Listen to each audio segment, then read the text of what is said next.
for anyone listening there who's struggling to find a sense of purpose and struggling to kind of connect in with their sense of authentic self, the sense of true north, their sense of what gives them meaning, are there any kind of suggestions that you'd have for anyone listening that kind of... Because one thing Steve always says, like when someone asks, because you're a very purposeful creature, and you'll always say, well, like, you know, Elizabeth Gilbert, she wrote a great book on one of her books anyway, and she had the idea that instead of trying to follow your passion, follow your curiosities, because there's much less commitment to them, and just keep following them like you're on a wild scavenger hunt until you know, it unfolds, and before you know it, you've found this great big passion of yours, which was collecting stamps, which you never realized, or whatever it might be.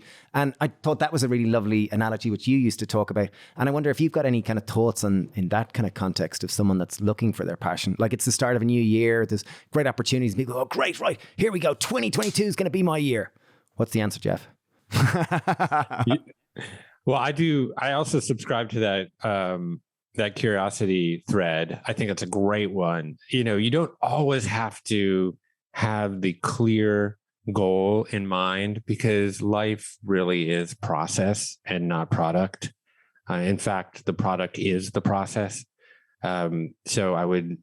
Could you explain that a little more? Explain that a little more, because there's so much wisdom in that, like, very phrase. Life is more about the process rather than the product. Yeah, well, tomorrow never comes. And yesterday didn't exist. All we have at our disposal is the everlasting now, is this very moment, and this one, and this one. And so what the more that one too, I'll give you that one. Although, I don't know, it's a little sketchy. So,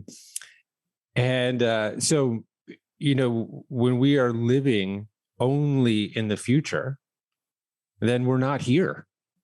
And so we can degrade our process, the actual experience of what it is like to be alive, in pursuit of some sort of,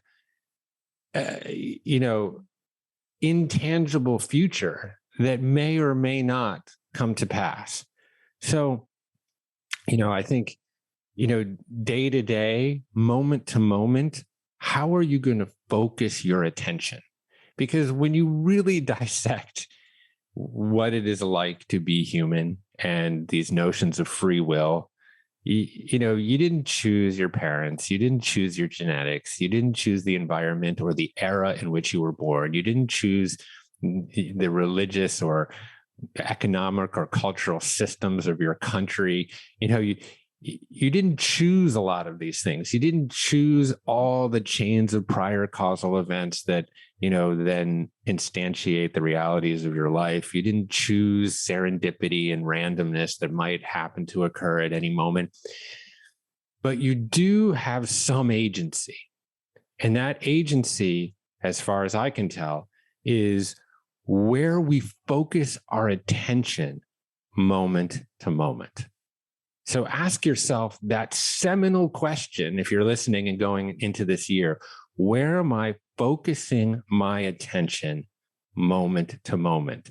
Because as I said, as far as I've been able to excavate, that is the crack in the window of agency, of free will. So moment to moment, who am I going to be? How am I going to show up? Okay.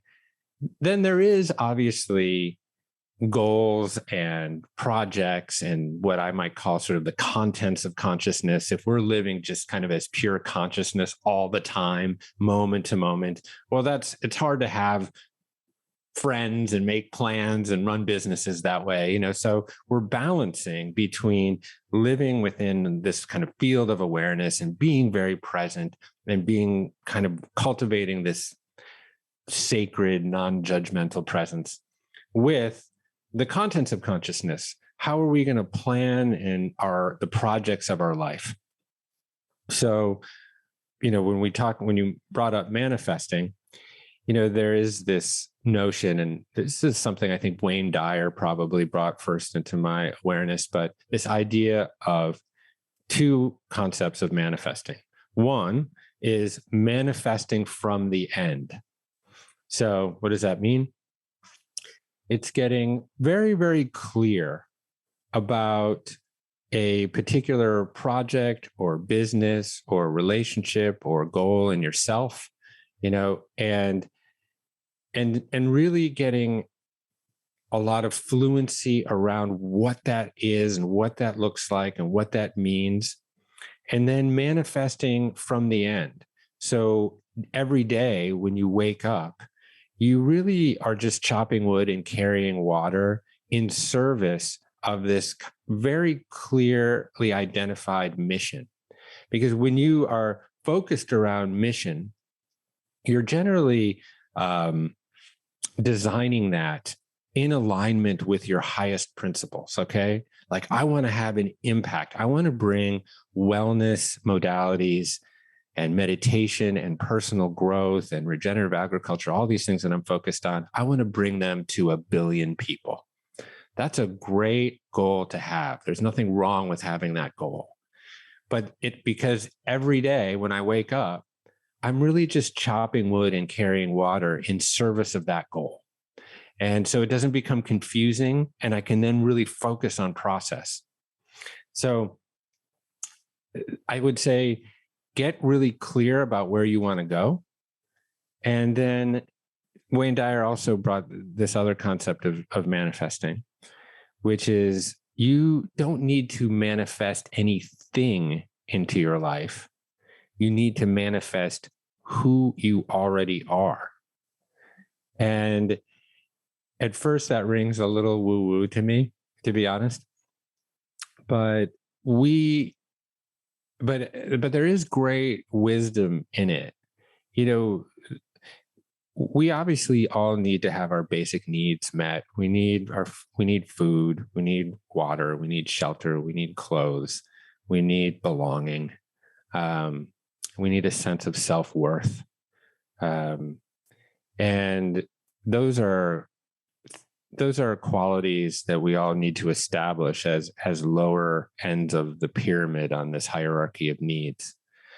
But if we can establish those things, everything else that sits on the top of that pyramid, self-realization, the ability to really improve the condition of humanity, the ability to be creative day in and day out, all of those things we already have. They all lie inherently within us. And so in that sense, we just need to manifest who we already are. And a lot of that is just, again, where you're going to put your attention moment to moment.